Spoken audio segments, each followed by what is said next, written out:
You know, we spend most of our lives indoors, but do you ever stop and think about what actually makes these spaces, well, livable? Today, we're going to pull back the curtain on the hidden science that keeps us all cool and breathing easy. I'm sure you've seen them. They're on top of schools, offices, shopping malls, everywhere. These kind of boring-looking metal boxes are pretty much the unsung heroes of our modern world. So, what are those things actually doing up there? Well, let's find out. That's right. The absolute best way to think about one of these things, an air handling unit or AHU, is as the building's lungs. Seriously. It breathes in, it filters, it conditions, and it breathes out air for the whole building. So, how do engineers make sure these lungs are designed just right? Well, it all kicks off with one absolutely critical calculation. Okay, first things first. Before you can even think about designing the lungs, you gotta know how hard they're gonna have to work. And that all starts with figuring out something called the heat load. So, what is a heat load? Just think of it as the total enemy force, all the heat that the air conditioner has to fight off. Getting this number right is, and I mean this, the absolute foundation of the entire system design. It tells you exactly how much heavy lifting the lungs need to do. And where does all this heat come from? Well, you might be surprised. It's not just the sun. First, you've got internal gains. Did you know that the average human body gives off as much heat as a 100-watt light bulb? Yeah, so you have to add up every single person, every light, every computer. Then, of course, you have the external gains, like sunlight just pouring through a window. Engineers have to account for every single source of heat. And this is why that calculation is so important. Picture an empty auditorium on a cloudy day. The heat load, pretty low. But now, pack that same room with 1,000 people on a hot, sunny afternoon.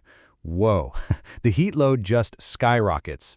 If you get that calculation wrong, you either have a system that's too weak to do the job or one that's so oversized it's a massive energy hog.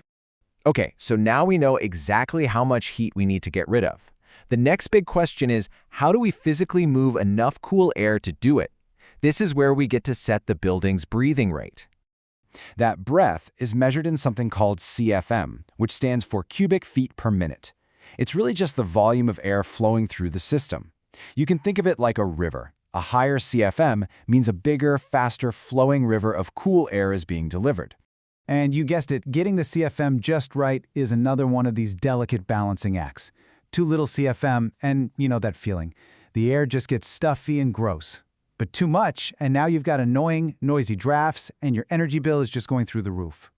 So you can see how this all connects, right? It's a perfect chain reaction.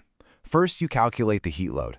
That tells you the exact CFM you need, and that CFM number tells you exactly how big your ducts and your fan need to be. It's a beautiful, logical flow from the problem to the solution. But wait, true comfort isn't just about the temperature, is it? Nope. There's another huge factor at play, one that we have all felt on a sticky, miserable summer day. We're talking about humidity. So check this out. We humans feel most comfortable when the relative humidity is somewhere between 40 and 60%. If it's too low, you get that dry, staticky feeling. But if it's too high, the air feels heavy, you feel clammy, and you can even get mold growing. No good. So how do the building's lungs handle this? It's actually brilliant. As all that warm, humid air passes over the AHU's ice-cold cooling coil, the moisture literally just drops out of the air. It condenses, exactly like the water droplets that form on the outside of a cold glass of water. It's so simple. It cools and dehumidifies, all in one elegant step. All right, so we've covered the big three: heat load, airflow, and humidity. But to really perfect the system, engineers have to balance a few other really important details to get it just right. These are kind of like the finishing touches. You've got static pressure, which is basically the friction the fan has to overcome to push air through a whole maze of ductwork. Then there's sound levels. I mean, come on, nobody wants to work next to a jet engine, right? Of course, you have to choose the right filtration level to decide exactly how clean the air needs to be. And last but not least, you have to optimize for energy efficiency to keep the running costs and the environmental impact as low as possible. So in the end, it all comes together in this incredibly complex, interconnected system.